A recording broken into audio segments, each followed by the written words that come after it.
Hello there everyone and welcome back. We're continuing on with our run towards Legendary since it's getting ever so close now. And we are going to be facing off against Dark Assassin again, who was the Necron player I played against before, and I even think they briefly was rank 1 on the leaderboard. I'm not entirely certain on that, but they were Legendary rank, that's all I could tell you. Alas, Dark Assassin is just delving into a brand new fleet, so it's not like they're going to be, well, I don't even think, yeah, I believe they're still Admiral level 1 with that all said and done, so skill-wise, I won't have to worry about the Foy Lurker here, even though I may not be aware of that just yet. I'm just going to make a comment that I was waiting in the shadows for him to change races, since I was too intimidated to face off against Necron. So what a good way to snipe him in the middle of trying out a new fleet. I say it worked flawlessly. Need I say more, but seriously though, we are dealing with Tyranids, which even with an inexperienced player, it is still possibly one of the most dangerous type of matchups I can deal with Asuryani. Since I don't have the scanner pulse, it's the most important thing, and beacon are just area denial in the best case situations. It's very unlikely I'm going to reveal anything since my opponent should be aware of them, especially of how easily they can get that audio cue for the beacon as well. So really, that's only going to reveal like certain newer players that are uncertain on how the mechanics work. And Dark Assassin is going to be avoiding my beacon with that said too, so we're going to have to try and find him the old-fashioned way. Although thankfully, all the objectives are kind of on the right side of the map and a little bit in the middle, so that does help narrow down possible deployment locations if nothing else. So I'm going to be launching my beacon past the gas cloud there a little bit, and the fighters to try and give me a little more comfort in my positioning as I dive for the 3 points in the middle. But sadly, I have been robbed yet again since this is not going to be a Pyracid type of fleet, which I want to say is still the most popular type of Tyranid fleet despite the nerf. I just had terrible luck facing off against them, since Saracen was playing with other fleets after all when I did encounter them. But all I can tell you is that the hive ship's over on the right side there because it's going to be grabbing the objective at some point pretty soon. And then there's going to be 3 Devours, I think, with massive claws. And there are a handful of frigates as well, and I think those are the Strangle Tentacle ones since they do have the marking potential. They're kind of denying me at least hiding gas clouds or at least reconcealing myself, which seems like a bit of an odd mismatch to a vague extent, at least for the purposes of revealing. Since again, massive claws have no range, and the hive ship, I think it's the hybrid variant. No, I think it's the Pyracid-centric one, so I'm not exactly what the synergy would be outside boarding damage potentially. And even then, maybe that wasn't a battleship. That looks like it's more of a battlecruiser grabbing that point. I just briefly glanced at it and noticed that a cruiser of some kind was grabbing it. Or at least a capital ship, which helps at least narrow down where a good portion of the fleet's at right now. And I'm just going to grab 4 of these points. Light cruiser is going to try and give me a little bit of comfort, since you never can tell when we're playing against silent rushes after all. That's always a factor, which I never did check in all this time to see if it was ever fixed. Which is a big note, is something really important to keep in mind at least. But it's looking like I'm going to have an easy access to at least these 3 points, and using the fighters to, well, the fighters are kind of a moot point, aren't they now, with the light cruiser kind of being there before the fighters even arrive, after seeing this recording now, but I'm just going to back up and let Dark Assassin play their hand, if nothing else. Seeing as these beacons do serve as a little bit of a sensor net, a detection net for me, since my opponent will want to grab them, Dark Assassin will want to grab them, for the sake of just the objective itself, trying to win the game you would think. But if they avoid them, then I could just evade them for longer periods of time, and there's a reveal in at least one of the frigates, which thankfully my fighters actually revealed them for me ahead of time. Now we do see the other 2 being revealed. Unfortunately, I tried the falls maneuver before boosting. That's what happened there with that light cruiser, and sadly I whiffed that, or I just didn't confirm the falls maneuver when I did the Wraithbone shift.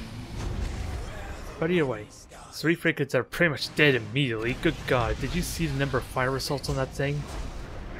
I know I did. And we get our glimpse of our first Devour, and sadly, these things are going to be fishes at killing my light cruiser. And as far as the crew is concerned, since what, that was 4 boarding assaults? And I think already I lost half my crew on that thing. Thankfully the assault boats are not going to reach me. I do have that going for me. But I'm trying to play cautious here, but there's actually a lot of debris in the way. And you're going to see that be a bit of a burden for the remainder of this fight for me. Since again, Dark Assassin has the massive claws, so they're not relying so much on their pyre acid or their bioplasma, but thankfully, with the lack of hold fire, I do get some reveals on where the other Devours are at. So it's convenient for me, even though I kind of have to face check this, which I guess is kind of a MOBA term, I suppose, for checking into like fog of war areas, rather than having to use vision or detection to kind of reveal ships. But so far, this is going amazingly for me. Really damn tense, it goes without saying, because of the boarding damage alone can be problematic after a certain point. And sadly messing up with the pulsars a tiny bit too, but so far this is pretty much looking like 2 Devours being crippled. Not quite dead yet, but they're going to kill themselves for me. Thankfully the Massive Claw was temporarily damaged there is what happened. I thought it was permanently damaged if I were to be honest, but that is good enough. Since actually, yeah, it doesn't... From what I saw of the bottom one we just saw briefly that we damaged, it looks like it's really hard to tell if it's a permanent or temporary damage, but thankfully the ram connected at the worst possible time there. That could have been punishing otherwise for me. And my Phoenix, as a result of all this boarding, is heavily crippled, but I'm thankful. At the very least, the torpedoes kind of forced Dark Assassin to evade away as opposed to charge my Phoenix again, since they could have got some good ramming damage in. And the fire assault should finish that off if the Phoenix itself isn't going to kill it. And then we're left into, what? 1 Devourer, 1 Hive ship, and these 3 frigates right here. Which, I think no, that wasn't ramming damage. I was wondering what happened there. They just, they have chameleonic skin. That's why I've suddenly vanished. For a brief moment, I thought the cursed thing just blew up or died from a collision. But, again, debris is now getting in the way. Hell, even the Tyranid corpses are going to be blocking a lot of these shots here. And it's going to be a little bit frustrating trying to get the killing blow on any of these ships. Although, in all seriousness, I could consider trying to ram them since we have technically the same armor, and these are the drones with 200 health. These aren't Krakens, these aren't the Vanguard with 400 health, so I should suffer very minimal ramming damage to at least kill them off. And they don't really have any boarding, or at least no threats to boarding, so long as their strangle tentacles are on cooldown. But this should seal the deal with these frigates nonetheless. I just sadly don't get the fire assault to kill off the 1 drone there. And let's see, I do have a boost, but I second guess, I don't even consider boosting because I figured that tentacle would have expired, but I just got bored, despite the death animation. It stalled long enough for it to get that additional boarding, in which now my Phoenix is about to get its crew killed off on any boarding attempt.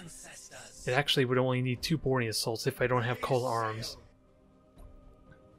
So I'm gonna be needing to reactivate this thing soon. There's more examples of the cursed thing being blocked by debris, which is why I'm turning as I am. I am aware of how problematic this debris has been, so I'm kind of trying to move myself to a new position. And thankfully it is actually helping me as well, since Dark Assassin's shots are also getting cancelled there. Although I don't know if this was planned or not, but Dark Assassin's moving around, hugging the debris a little bit, as I try and circle to a better arc, which again is going to get hindered a tiny bit, but I do get some connections and the shields are down, and I'm going to be looking for a possibility to kill off this Devourer too. And there's the example of the Massive Claw. You don't see the red highlight to kind of indicate that's permanently damaged, at least from this angle. And although my torpedoes are a big whiff, that is the rushes being spent. inside a beacon no less, so... And hell, those torpedoes will look like they might actually kill the Devourer if it didn't rush like it did right now. So fire assaults, las cannons, that seals the deal there. We just have the hive ship now. Void Lurker is definitely would have been a scare, it goes without saying, but since it was kind of out of the fight, it may not have been too terribly relevant until, aside for right now, where we are within reach of getting horribly jumped on if I'm not paying attention. And so far, I honestly don't know if I am aware if that Dark Assassin has Void Lurker or not. I know they said that they're not used to this fleet, but you can easily level up fleets using AI spot skirmishes to kind of fine-tune stuff as well. It's kind of how I leveled up all my fleets, to be fair. I did the boring route. The kind of for video content's sake, but it made my life a lot more simpler. It goes without saying, but I think at this point Dark Assassin concedes to a defeat, but we are proven wrong, as the torpedoes are sadly going to dodge, so we're going to have to kill them the old-fashioned way. It still feels like a tense match, and I am interested in face-off against Pyracid.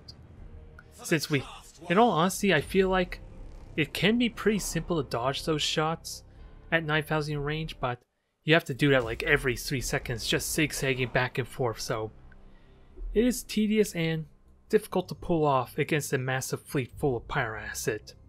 But I still would like to make the attempt regardless.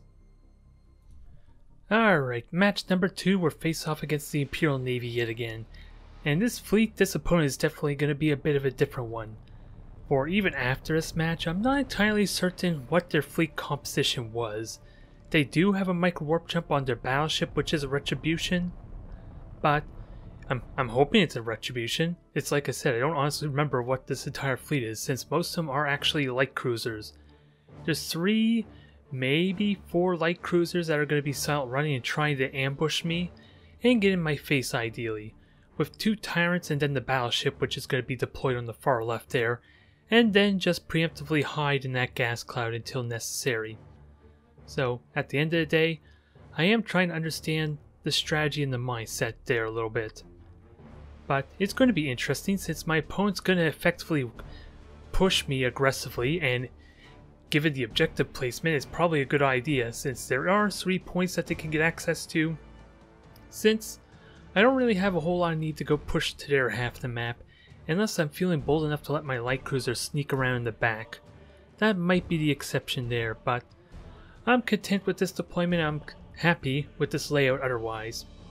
It'll allow me to do the traditional routine of letting my opponent make the first move, and then I can just situate myself at least as well as Eldari can be for a fortified position.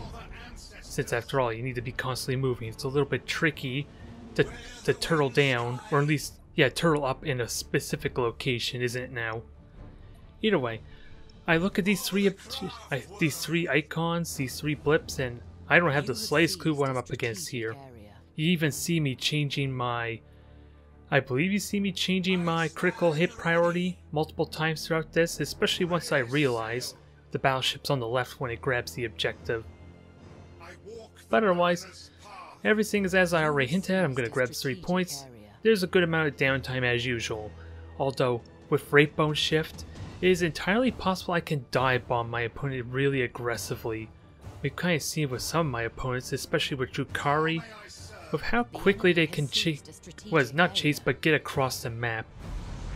Since in many of the matchups I have with Drukhari, if I ever spread out my fleet to try and grab multiple points, especially with frigates or light cruisers no less, they are easily on top of me by the time, if not before, I get the objective.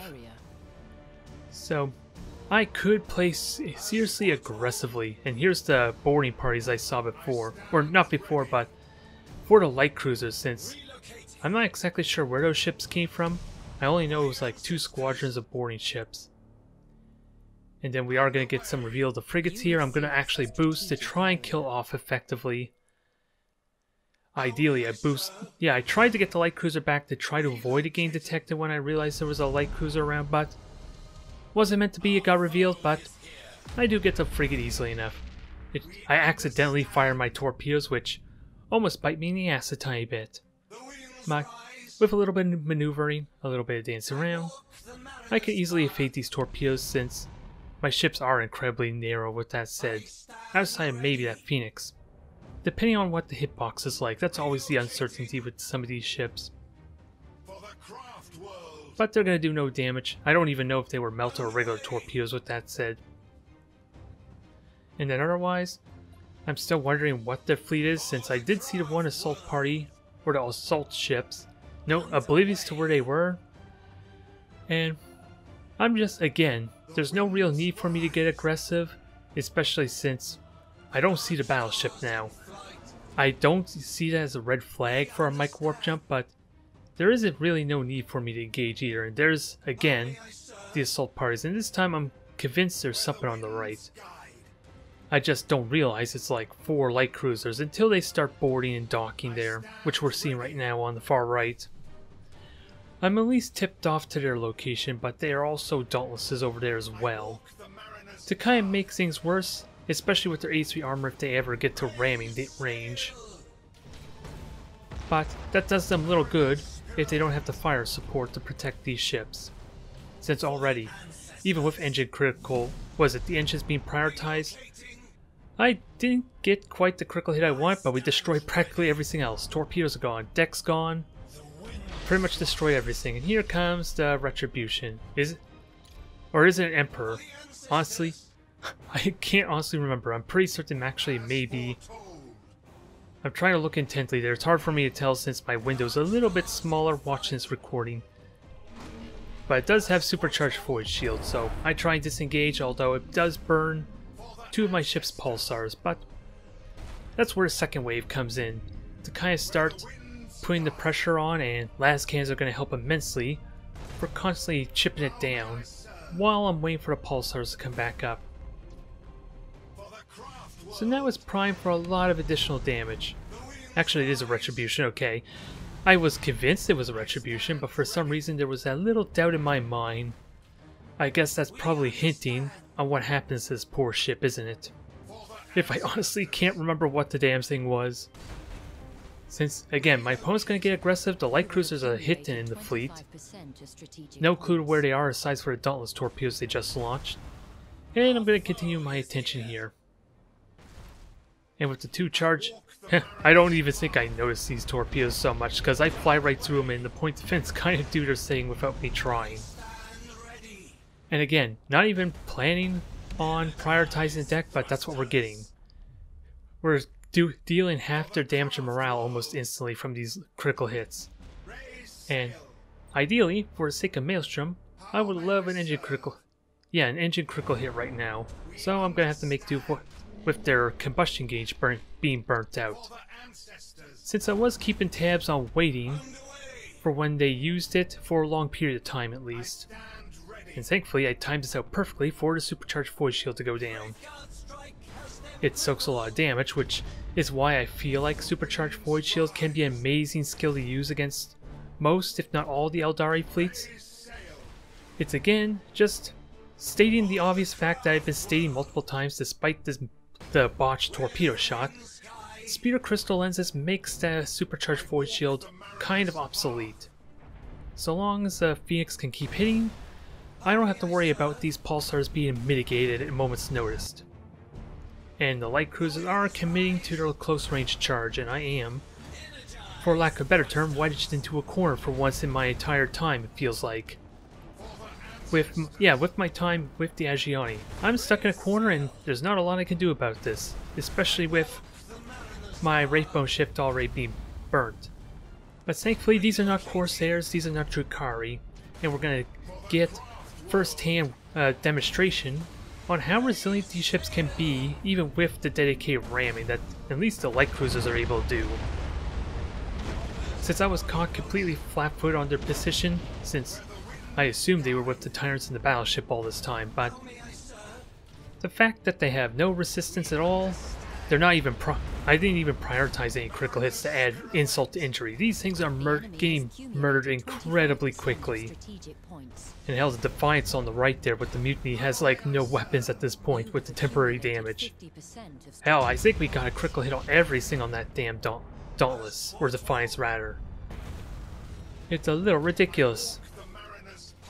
And a bit sad at the same time for these light cruisers, because I love the value of the light cruisers. There's just... it's really tricky to utilize them, it goes without saying. Never to mind the fact that everyone likes going top heavy with the battleships and battle cruisers because of how much more simpler it is to control. But I would love to... yeah, I think the Dauntless may be one of my favorite type of light cruisers, outside of maybe the Aurora for Corsairs, just because that's maybe the one light cruiser that's actually quite useful to have for the fleet that they're with, due to the hit and run nature as opposed to the durability that Corsairs rely on. But I got an amazing torpedo hit there. That was not quite intended, because I'm pretty certain the torpedo was meant at the cruiser as opposed to the light cruiser we killed. But everything's crippled, everything's getting demolished. These pulsars can be ridiculous sometimes, and it's great for at least leaving ships isolate there, since that's a lot of the main reason why I like focusing on engines, since I don't try and commit to a straight up fight against the entire fleet, the death ball as it were. So when I kill an engine and just back off, that ship more often than not is more a liability just for being alive than actually supporting. It may be able to grab objectives, sure, but it's still floating points for me to acquire when I kill it. It's morale damage when I do kill it. So if they ever get too far away from it, well, guess what happens? I dive bomb it, and it gives me so much more value that way. At least slightly. And ultimately it was a pretty simple match, wasn't it? But I feel like this was the first time I really got stuck in a corner, as weird as it sounds. Sadly, the light cruisers were not up for the task, and torpedoes and ramming it even, they didn't do a whole lot of damage, I'm afraid to say. Because I feel like those Dauntlesses can do a lot with their A3 armor prow. Alright, we're going to have ourselves a rematch with Orks and New Parain, which we're going to see a bit of an oddity with the traditional type Ork fleets, aren't we? We're seeing the Goth clan, which is what that portrait is, and they're all about additional boarding critical hit, a chance, well, critical assault actions rather, and additional crew if you choose to go with that unique upgrade they provide. So, for some odd reason, we're not seeing the Evil Sons, which I guess I'm okay with. It just means I have an easier time kiting them. But what's going to be really interesting is my opponent's going the torpedo type of fleet, not entirely battle cruisers with lances. They're going to mix in a battleship. Well, actually, I might be wrong on that fact.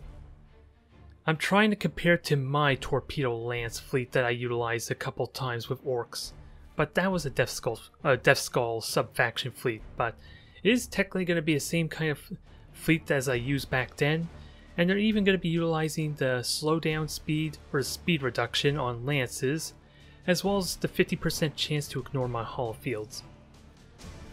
So, when I played against Asuryani, I actually played one game as Death Skull against Asuryani with, I believe it was 6, I don't want to say 8, but I could be wrong, they're battle cruisers, and somehow I won against the Asuryani fleet. It was incredibly long, and I felt like I got a bit lucky there, just because Mega Cannons would have been so much more useful, but it played out, it worked in my favor, tracked cannon was handy, and I managed to separate their fleet. So with that in mind, I am curious how this will differ, just to kind of prep you for what we're about to come up against. Again, it's not quite the 6 battlecruisers, since they're actually going to be using a bunch of rocks as well. Or not a bunch, but one heavy or mega rock on the right side there. Which honestly, unless that thing is in the first into the fight, or you use it as a very expensive paperweight for objectives, this thing is almost pointless. And yeah, since it has the A3 armor, it's immune to critical hits unless you get the crew damage on it. In which case a mutiny will all the critical hits that are caused by the mutiny and killing off the crew. are all going to be fire assaults, essentially, and that will help alleviate a lot of that problems with the rocks. But this is technically what the fleet is. This is the match where I actually swapped my prioritization multiple times. At first it was the engines, then it was back to the deck, and now, yeah, swapping back and forth. But here's where the difference begins. My fleet was entirely grouped up together, so that way they can shield each other, and then I can swap out or cycle ships that got damaged by the pulsar fire. Since I think in my match it was 2 Phoenixes and 2 cruisers, or maybe it was 1 Phoenix and 3 cruisers. The traditional type of Asuryani fleet anyway. But in this case, since we're only dealing with 3 ships, they're all separated piecemeal, I take full advantage of this. Sadly, my pulsars do not cooperate with me, even when I prioritize the middle one as being priority 1, I think, and the left cruiser was priority 2. I did not quite get that. So, I really still have a lot to figure out with these pulsars, but in truth it might just be because of the range. Just getting to range with the right cruiser first, which is probably what prompted those shots to hit it there. And it makes it really awkward unless I'm always holding fire until I'm ready to engage. But it goes without saying, my opponent decided to boost me recklessly, and they suffered immensely for it. Since already we're getting 2 mutinies here in a moment, and yeah, we get 2 mutinies without even trying, and both those have lost their deck. And the third ship there is soon to follow with its deck also gone. A little excessive, perhaps, but a lot of it does come down to the Maelstrom providing so much damage potential for me too. With the burning the big red button preemptively, and imagine what a tractor can would do here too. That is probably like the key weapon you need for Orks, especially against something that's mobile like this. And I believe it also will, yeah, it actually does straight up counter the Wraithbone shift if you time it properly. It requires a little bit of patience and waiting for that moment. And hell, even with lightning strikes, which are really damn good for Orks, especially with the number of ships you can field. So if I ever were to false maneuver a Wraithbone shift, you're gonna see it later on, I think, where my opponent lightning strikes me the moment I try and boost or falls maneuver around. And despite this awkwardness of the frigates, I am ramming them on the side, they're 50 armor, and the pulsars help make short work. And sadly, this is where it negates my Wraithbone shift. It was badly timed, and as a result I'm gonna get stuck in my own stasis bomb. That is the value of the tractor cannon right there instantly. It was not planned, but even then, with the combination of these slows on the saps, I am in a bad predicament potentially. I'm just thankful my own stasis bomb is doing wonders here. But yeah, this would be the moment you want to chase me down, if our 2 balls weren't in the way here at least. Otherwise, that is a dangerous weapon, and that alone justifies it. The reason I'm getting so bold is because, again, we're facing off against torpedoes and not mega cannons. That is a lot of the reason why I can get so aggressive, and there's the false maneuver. It brought my hull field down, and it allowed for those lightning strikes, and keep this in mind. 5 boarding actions is a guaranteed kill of a third of my crew, which means you're getting that guaranteed critical hit on my engines, or the generator. Your pick, essentially. Or the deck if you feel like that might be a foul strategy, so I don't need to tell you how much that can screw over Asuryani. Especially with like 6 or maybe 7 ships, well, even more than that, depending what your fleet composition is. Since the Ork cruisers are so cheap, their lightning strikes are so much more devastating as a result. And we've seen it plenty of times, especially with like the durability of battleships. If I start losing my ships before critical damage is done, to at least help ensure victory, it takes that much longer for me to get a killing blow on, at least on the enemy fleet, and I might have to rely more on the objective as a result.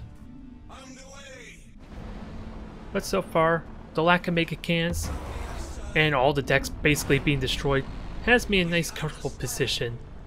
The only thing that could really scare me is a close range ram, which makes me wonder how I actually won my Asuryani match when I was utilizing Death Skull and torpedoes. If I were to be serious.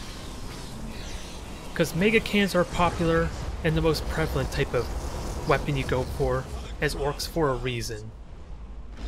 Since the torpedoes and the lack of high energy turn makes at least the Ork torpedoes so much more difficult to utilize. Potentially amazing for if you do a drive-by or ramming attempt.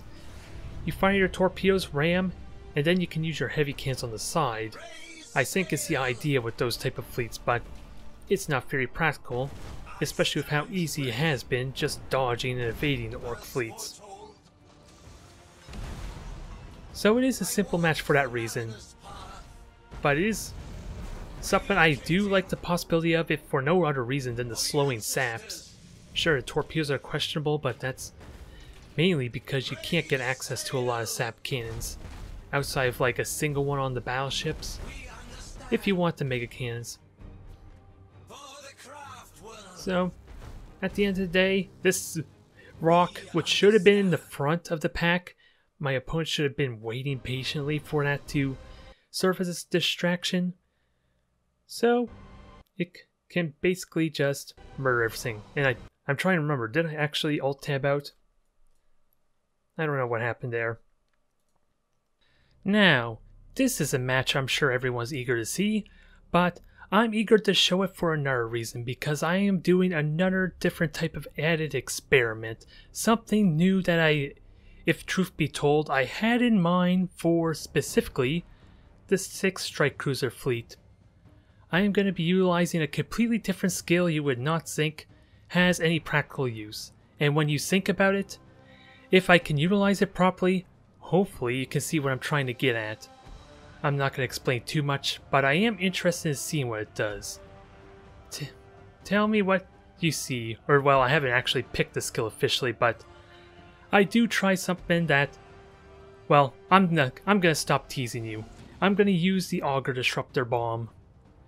And the thought process is this: if seeing as the Strike Cruiser fleet, if it has any of the hangar bays, they cannot get access to frigates, and the Asuryani ignore their frigates almost exclusively just because of how lackluster they are in comparison, I am going to be denying Void Weaver's main means of detecting me. At least that's the thought process. This is in truth my first time utilizing the skill though, and I'm really nervous, really anxious at the same time. I'm just telling you right now, since I don't know how to best utilize it, especially when Void Weaver is utilizing the 4 cruisers that all have hangar bays, so you would think this should not work very well, because the Auger Disruptor only really works at keeping my opponent from spotting me outside the 4,500 unit range, but if fighters can still follow me or reveal me, that is completely pointless. So I mostly question it just because of the lack of gas clouds and debris fields I have to really hide in, if I were to be honest. But I felt like this is an opportunity to experiment with it, since my first match, or my last match with Void Weaver, kind of indicated I could evade them for a good amount of time and try to avoid detection of their fighters. At least it seems like it anyway. This might be a different story because there's only really 2, maybe 3 different spots I can kind of conceal myself quickly. But it's the same fleet as I mentioned before, 2 Phoenixes, 2 Cruisers, so I do have the extended range on my Phoenix, so potentially maybe I can start chipping down my opponent at a decent rate. It requires, again, like I said before, being able to reveal their ships, which the light cruiser has the potential to do that if I don't give it away preemptively through reckless Wraithbone ships, which can tip off its location some. But in this case it may be too close to the rest of my fleet for it to really matter, as I'm constantly watching for those fighters and position myself in preparation for maybe them coming after me too. And I do hear them coming, and I start making my way to the gas cloud immediately, just in case they are targeting onto my ships. Although in this case, Void Weavers actually just launch them into gas clouds themselves. This is the one concern I have using Augur Disruptor, at least in this particular match. Just because I have a lack of gas clouds or areas to at least reliably keep myself hit in. And maybe I should not have recalled those fighters, since with my point defense I can very easily shoot them back off or kill them and retain my vision. It's when all the fighter squadrons are coming that may be a different story. And unfortunately, the second fighter squadron is coming since Voidweaver's doing the smart thing and staggering these fighters out, which does reveal my light cruiser. And with how close I am actually detecting it, and I could have waited another moment, I got a little bit, I decided to yeah, I didn't feel comfortable in that situation, as weird as it sounds, since it was extended range that was hitting me and not so much anything else putting this light cruiser at risk. But Disruption Bomb scares them off, and the one thing to keep in mind about the Augur Disruptor is that it's global. So the Phoenix does not need to be anywhere close to kind of be able to do its damage. And right now I basically just got a free shot here to a limited extent. Now I'm going to try to engage and see. I'm going to try and use Augur Disruptor as I'm boosting away. And we're going to see, this is where I'm going to want to see if it works. Yeah, those two cruisers on the left are completely invisible right now. Although that changes immediately when they go after me, but it really scared off Voidweaver quite a bit there. Sadly, I'm just not getting the hits I want on the Phoenix, due to not being diligent enough with my pulsars. But we are getting generator critical hits, which is definitely going to be important, it goes without saying. And I'm going to board the one cruiser on the far left to try and cripple it in preparation, since I'm focused on everything else right now. And that ideally will mean the cruiser on the bottom, which conveniently lost its deck. I didn't realize that. Oh no, I'm wrong. It was the ship destruction that did it. So there was potential there with the Augur Disruptor if I didn't turn the cruisers around, in all seriousness. But there's one stupid thing that I did as we get close to as this match is rapidly gonna end off. I want you to see what this stupid thing was. Since this is gonna be close, this is gonna be tense. My Phoenix is dead, their Phoenix is about to die, and the fire assaults are basically gonna give me the kill I want. And now, I just gotta kill off this cruiser, which thankfully has no hull field. I just gotta survive the onslaught long enough. Which sadly the Phoenix is just taking too long to actually die. And I didn't realize I killed that thing with the pulsars alone, I think. No, it was the torpedoes. So this looks like a stalemate, doesn't it? Guess what was the stupid thing I forgot about? I forgot completely about my light cruiser. It's a little embarrassing, I will admit, because that would help seal the deal a little bit, but I won. I don't know how effective the Augur Disruptor was with its brief period there, but if I continued running away, maybe that actually would have been pretty good, since I did get myself concealed and then preemptively turned around, kind of negating its effect.